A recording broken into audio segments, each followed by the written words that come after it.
ओम नमः। धर्म प्रेमी बंधुगण, आज हम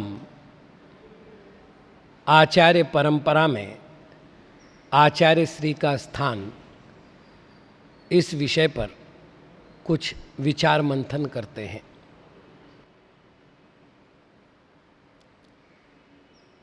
दिगंबर आमनाय में तीर्थंकर परंपरा के समान आचार्य परंपरा का अपना महत्व है।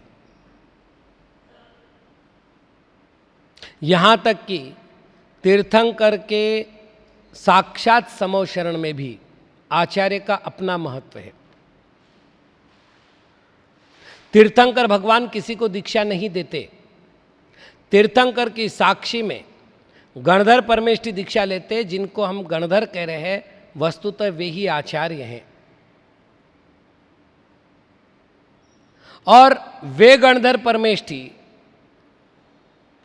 समो शरण में आने वाले अन्य शिष्यों को दीक्षित करते हैं। हरिवंश पुराण में आया है, इंद्रभूति गणधर ने 500, वायुभूति ने, इस तरह से 11 गणधरों की शिष्य संख्या दी है।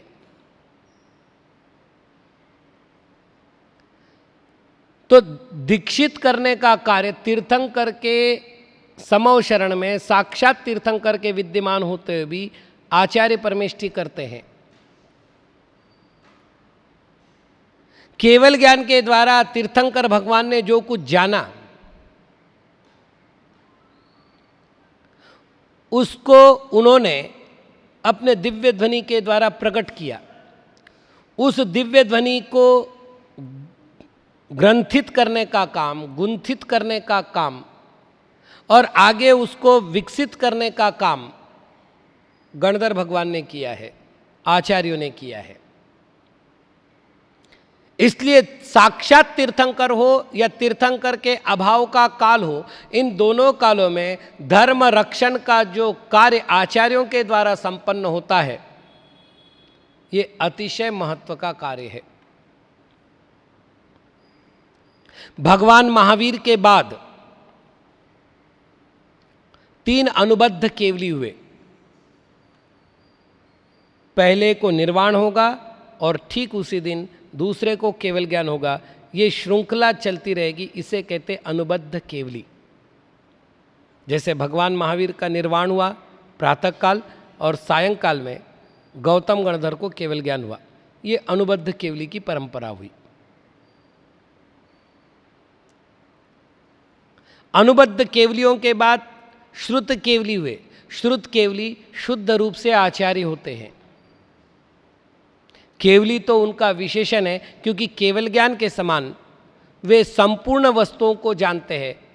बस अंतर इतना है कि केवली जो प्रत्यक्ष रूप से जानता है, ये परोक्ष रूप से जानते हैं। बाकी कोई अंतर नहीं होता। वो केवल ज्ञान के द्वारा जानते हैं, ये श्रुत ज्ञान के द्वारा जानते हैं। तो श्रुत केवली आचार्य हुए, उसके बाद अंग अंगांशधारी आचार्य हुए। इतिहास बहुत बड़ा है, क्योंकि 683 वर्षों की इतिहास परंपरा मूल रूप से प्राप्त होती है, जिसमें अरहत बलि जैसे परंपरा पोषकाचार्य हुए, वाचनाचार्य हुए, उच्चारणाचार्य हुए, सारस्वताचार्य हुए, प्रभावकाचार्य हुए, अलग अलग प्रकार के अनेक आचार्य हुए, जिन्होंने अपनी अपनी प्रतिभा के अनुसार जिन शासन की श्री वृद्धि करने में सहयोग प्रदान किया। उसके बाद पुष्पदंत भूत बलि से लेकर के आचार्य श्री आदि सागर जी महाराज, आचार्य श्री महावीर कीर्ति महाराज तक जो विशाल संत परंपरा चल पड़ी, अविच्छिन्न रूप से चल पड़ी, उस परंपरा ने अपने योग्य प्रत्येक प्रकार के कार्य किए। जैसे आचार्य श्री शांति सागर महाराज ने धर्म रक्षा के लिए सरकारी सहयोग लेकर के जैन धर्म स्वतंत्र धर्म है, इसको बताया। आचार्य कुंतु सागर जी, आचार्य संभव सागर जी, सुधर्म सागर जी ने साहित्य रचना की। आचार्य नेमि सागर जी ने अपने तप का प्रभाव दिखाया। अलग अलग जिसका जो क्षेत्र था, उन्होंने उस क्षेत्र में धर्म में अपना सहयोग प्रदान किया। इस विशाल परंपरा में हम ये देखते हैं कि आचार्य विमल सागर जी महाराज का योगदान क्या है। ऐसा क्या है, बहुत पुरानी बात तो नहीं करे, लेकिन 100 साल में कई आचार्य हुए। वर्तमान में भी लगभग 50 से अधिक आचार्य हैं। ऐसा क्या है कि सभी लोग उनको याद कर रहे। सुबह भी एक चर्चा के समय मैंने कहा, आचार्य महावीर कीर्ति महाराज के जितने शिष्य हैं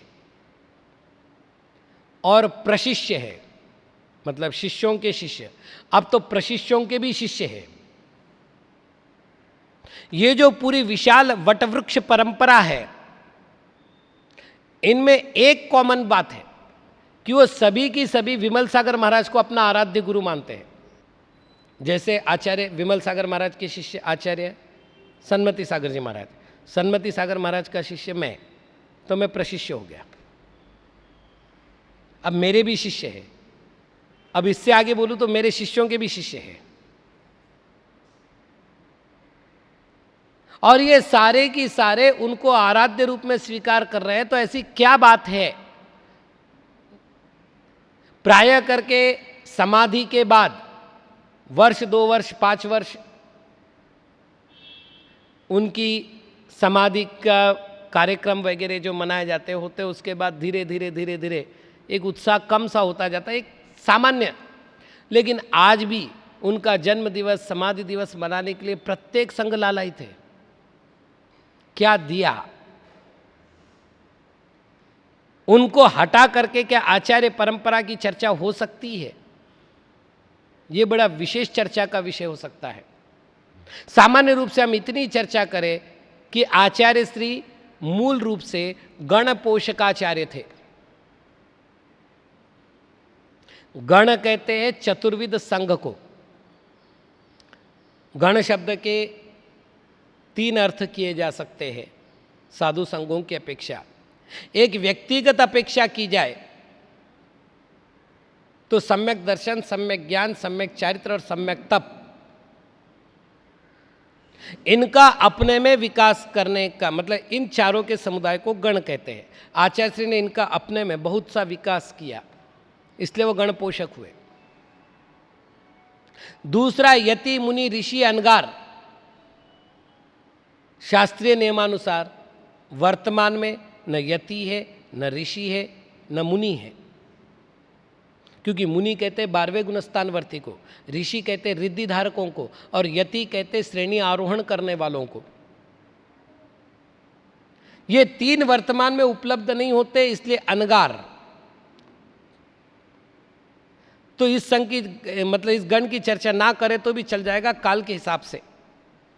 किंतु मुनि, आरिका, श्रावक और श्राविकाएं, इनको गण कहा है।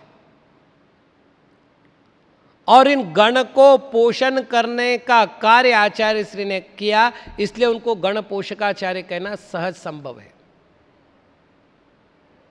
आचार्य श्री ने अपने जीवन काल में शताधिक दीक्षाएं दी।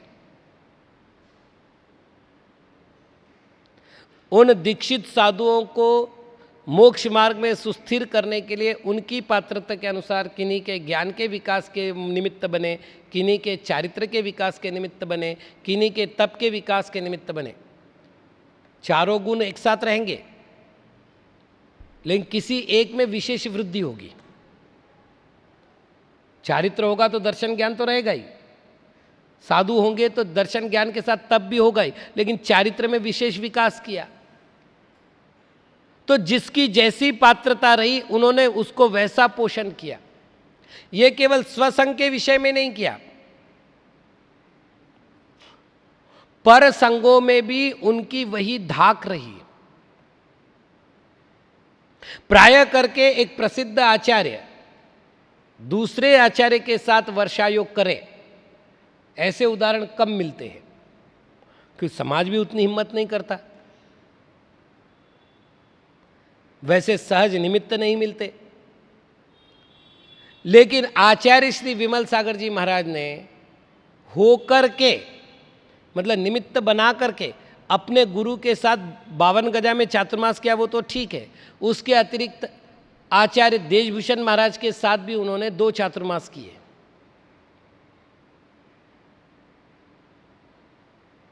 और एक बात ध्यान रखना, जब भी 2 जन बराबरी के मिलते हैं ज्ञान में, चारित्र में, तप में, तो परस्पर विनय, परस्पर मर्यादा और लोकज्ञता, ये सारे की जवाबदारी बढ़ जाती है। और वो 1 दिन नहीं, 2 दिन नहीं, कई दिनों तक पालना है। श्रवण बेलगोला का अभिषेक अगर आपको याद हो तो आचार्य देशभूषण जी महाराज, आचार्य विमल सागर जी महाराज आदि अनेक आचार्यों के सानिध्य में हुआ और आचार्य विद्यानंद जी महाराज ने उस अभिषेक में नेतृत्व किया था। सहज नहीं है कि अनेक आचार्यों के मध्य में बैठ करके अपने आचार्यत्व की कला का पालन करे और दूसरे का विनय करे, और उस परिस्थिति में जब मैं अपने आप में परिपूर्ण हूं। और ये एक नहीं, आचार्य सुमति सागर जी महाराज सोनागिरी में थे, आचार्य श्री सोनागिरी में थे, और शायद 2 या 3 चातुर्मास कुछ साथ में हुए हैं। ऐसे और भी उदाहरण दिए जा सकते हैं। जहां कोई बड़े कार्यक्रम होते थे वहां पर वे अन्य संघों के साधुओं को आमंत्रित करते थे, उनको अपने पास बुला करके उस कार्यक्रम में सम्मिलित करते थे। तो केवल स्वगण का पोषण नहीं किया, स्वगण के साथ उन्होंने परगण का भी पोषण किया। ये एक विशेषता थी जो गण पोषकाचार्य के रूप में विख्यात हुए। आचार्य श्री के सानिध्य में कई साधुओं की ऐसी संलेखनाएं हुई है। देखिए, उस समय प्रचार प्रसार के विशिष्ट माध्यम नहीं थे जैसे आज है। उस कारण से आज सबको पता चलता है कि क्या हो रहा है, कहाँ हो रहा है। उस समय ये नहीं था, लेकिन निर्दोष संलेखना कराने में आचार्य श्री का जो ज्ञान था सचमुच अद्भुत था। यम संलेखना पूर्वक पद्मासन से बैठकर वीतराग मुद्रा लगाकर साधुओं ने जो अपना शरीर छोड़ा है, विधिवत आगम की पद्धति से संलेखना किए, वो अनुत्तर थी। इसलिए आचार्य श्री विशिष्ट निर्यापक आचार्य थे। समाधि के लिए जो निर्यापन करते हैं, मार्गदर्शन देते हैं, सेवा भाव दिखाते हैं, उनको निर्यापकाचार्य कहते हैं। स्वसंग के और पर संग के साधुओं की उन्होंने अपने श्री चरणों में विधिवत संलेखना कराई। जिन दिनों में आचार्य श्री का विचरण हुआ है, संभवतः उन दिनों में इकलौते बड़े संघ के रूप में उन्हीं के संघ की ख्याति थी। आज तो और भी संघ है जो संभवतया उनके संघ से भी बड़े संघ है, लेकिन पहली बार इतने विशाल संघ का अधिपतित्व करना, और वो भी कुछ काल के लिए नहीं, लगभग जीवन भर। मतलब जब से मैं समझ रहा हूं और इस मार्ग में आया हूं, उनके पास 30 से कम पिंचियां मैंने कभी नहीं पाई। हमेशा बड़े संघ का उन्होंने संचालन किया है। जब जब पर संघ में कोई संकट की स्थिति हुई है, उनको मार्गदर्शन देने का काम आचार्य श्री ने किया है। मेरे गुरु महाराज उग्र तपस्वी थे। जब तप का आरंभ किया है, उस समय आचार्य श्री विमल सागर जी महाराज का मार्गदर्शन उनकी तप वृद्धि में कारण बना है। कई बातें उन्होंने समझाई। तपस्वी सम्राट बने मेरे गुरुदेव, लेकिन ये नहीं भूला जा सकता कि मार्गदर्शक के रूप में उनके पीछे विमल सागर जैसा अनुभव था। तो जहां वो गणपोषक बने, वहां उन्होंने निर्यापक का भी काम किया। अपने गण पोषण के लिए उन्होंने जिन माध्यमों का सहयोग लिया, उनमें से प्रमुख माध्यम था उनका द्रव्य क्षेत्र काल भाव का विशिष्ट ज्ञान। वो चर्या को एक रूप नहीं रखते थे, द्रव्य क्षेत्र काल भाव की अपेक्षा से परिवर्तित करते थे। इसलिए संग में रह करके साधना करना सहज था। चारित्र में शिथिलता ना आवे, यहां तक तो बिल्कुल उचित है, लेकिन इतनी कट्टरता ना आ जावे कि वो चारित्र पालन करना असंभव हो जाए। भगवती आराधना में लिखा है, चारित्र पालन करना चाहिए नदी के स्रोत की तरह, जो धीरे धीरे धीरे विकास करते हुए बढ़ता चला जाए।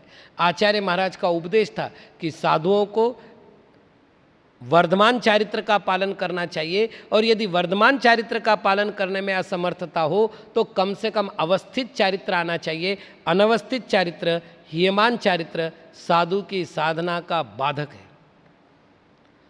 तो कम से कम अवस्थित अवस्था में चारित्र रहे, इसके लिए वो द्रव्य क्षेत्र कालभाव का जो उपयोग करते थे वो अत्यंत विशिष्ट था। आचार्य श्री ने किसी के ऊपर कोई विशेष बातें थोपी नहीं, लेकिन आगम की परंपरा का पालन करने में वो कहीं भी नहीं चुके।